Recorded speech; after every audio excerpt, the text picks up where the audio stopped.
I escaped from a county jail when I was 17 years old in 2006.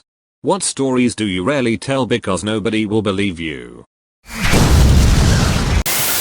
Welcome to WtfRedd, the only Askreddit channel that will blow your mind. Like and subscribe right now to support Pepe's career as an independent musician. I took revenge on a rapist by stabbing him in the ear with a Q-tip. He assaulted a friend of mine who repeatedly told him to stop. He touched her, then he pinned her, then he raped her. She hasn't recovered since, and even came to distrust her closest friends. She told me his name, and I hunted him. I learned where he worked, where he lived, his schedule. In between my work shifts I would catch up to him and keep tabs. I did this for 2 weeks. When he got out of work one night, I was waiting. He didn't hear me slip up behind him, and I put the Q-tip into his right ear and slammed it in with my palm. You wouldn't believe the blood. The shrieking. I couldn't move. I just watched him writhing. We were alone. No one was around to help him or catch me. I finally gathered my wits and ran like hell. I burned the clothes, gloves and ski mask I had been wearing. I never made a sound so he couldn't identify my voice, and as much as I thought I was going to drop the one-liner, learn to listen, I held back so he couldn't tell the police any sort of motive. The girl was never questioned and neither was I, and as best I know his hearing is totally destroyed in his right ear. I have no regrets.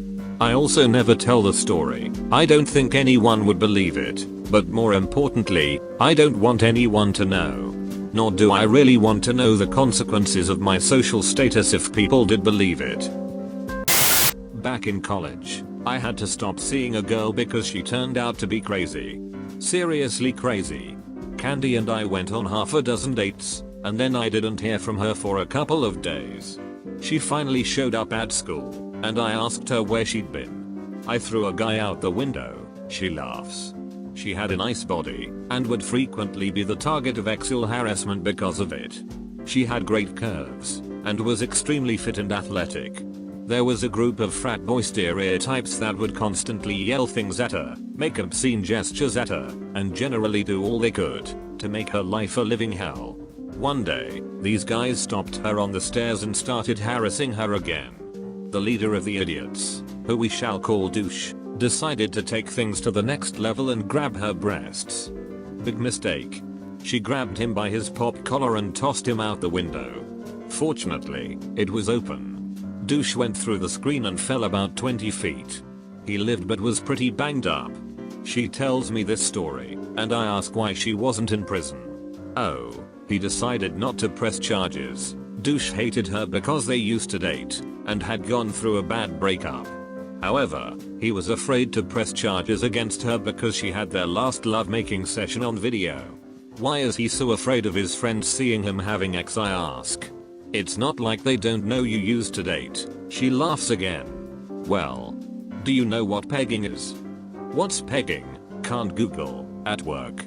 It's where the girl wears a strap-on and smashes the husband's shirt box from behind. I went to college at Belmont University in Nashville from 1999 until 2002. While I was there, I worked for record labels as did a lot of my friends who were all in the music business program. Well, one buddy worked for a label called Red Hill Records as an intern gopher indentured servant. So, on occasion we would go to events and meet industry people and artists as this was a small label. They had an artist that we became friends with named Katie Hudson, who was a singer-songwriter and about 17 years old. We hung out all the time since we were just 18 ourselves and had nothing to do but study and bum around coffee shops. As our friendship developed, my roommate developed a huge crush on her. She never seemed to reciprocate the feelings, so I asked her what was wrong with him, you know, trying to be a good friend, and she revealed that she liked me instead of him. So, since I wanted to be a good friend, I had to turn her down because of his feelings for her. That girl went on to be Katy Perry. I shirt you not. You gave up Katy Perry for friendship? It's like I don't even know my own gender anymore. I was young. Oh, and really stupid. Mostly stupid. God damn it. That my father was arrested for stealing $100K worth of Hershey Kisses and during his time in jail, I found out that he was not my biological father.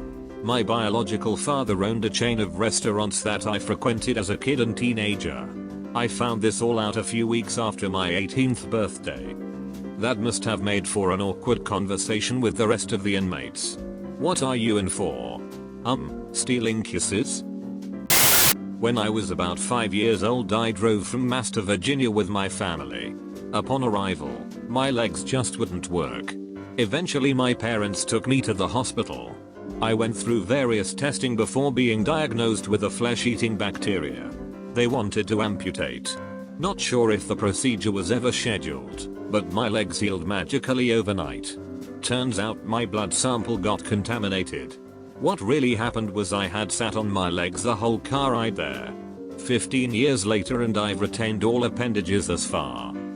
I'd hope they would. Yeah, no. Test twice before removing your legs. Measure twice. Cut once. When I was 19, some friends and I were visiting New York City. After picking them up from the airport, we decided it would be fun to drive down Broadway at night and see it all lit up. It was fun. We got some good pictures from the car, and around 8:30, we decided to drive home. Going northbound on the West Henry Hudson, we were talking and listening to some Journey when someone hopped the highway divider and ran right out in front of my car, stopped, and looked right at us. There was no time to stop, no time to swerve, and at 50 miles per hour he came crashing straight through the front windshield, hitting my best friend directly in the face. Immediately, I pulled over and called the police, then went to look to see if there was any slim chance the man might still be alive. I saw his leg, severed roughly 4 to 6 inches above the knee, on the road near where my car had stopped. My friend in the back seat was crying her eyes out, and my buddy was amped on adrenaline and shock in the front seat waiting for the police to arrive and remove him from the car. Walking further back, I saw a bunch of people who had stopped to help, crowded around the man. I saw his head caved in, and a dark pool underneath him before a kind old gentleman turned me away, saying you don't need to see this. In almost no time at all, the fire department was there helping my friend, who had a broken nose and shards of glass embedded in his eyes and face, out of the car. When the ambulance arrived, they tried to put him in with the man I had hit, which made him freak out and refuse, and wait for another ambulance. The cops on the scene took down my story and ran a breathalyzer on me, but I hadn't been drinking. At this time in my life, I didn't drink, then put my friend from the back seat and I in the back of a car to try to calm us down while they waited for the investigators to arrive. I had called my mom, who lived outside the city, to tell her I had been in an accident and that she should come for support. After about an hour, the investigators arrived, took time marking off the scene, and interviewed us again about what had happened. The police were very nice, and all of us were in shock. After interviewing me, I asked the investigator where I could go to the bathroom. He nodded to the trees on the side of the highway, and said to have at it. So I stood on the dimly lit bloody highway near the trees, and under the watchful eye of the 50-block traffic jam I had created, let forth the pits I had been holding in for hours. Afterwards, they took us back to the local precinct to finish paperwork and meet up with my mom and sisters who were waiting there, after having left my stepbrother with my friend who had been taken to the hospital. They had gotten lost and caught in the same traffic I caused, which is why they didn't meet us at the scene. With the paperwork done, my mom asked what had happened to the man. The officer looked at my little sisters and then asked my mom and I to step outside. He was DOA. He had been released from prison that morning.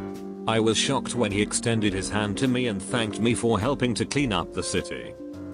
After going to the hospital to get my friend and stepbrother, we went home for the evening. The next day, when we picked up my car from the auto shop, I saw in the meager sunlight the after image of what had transpired. Blood and brain matter all over the front of my car, an imploded front windshield, and, entering the car to take it to a place to get the glass repaired, a large chunk of bloody skull in the passenger seat next to me, hidden under some napkins.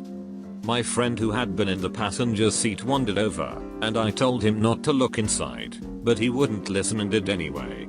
I think that is when the reality of what had happened sunk in for him. Because his eyes grew large and he turned around silently to go sit in my mom's car.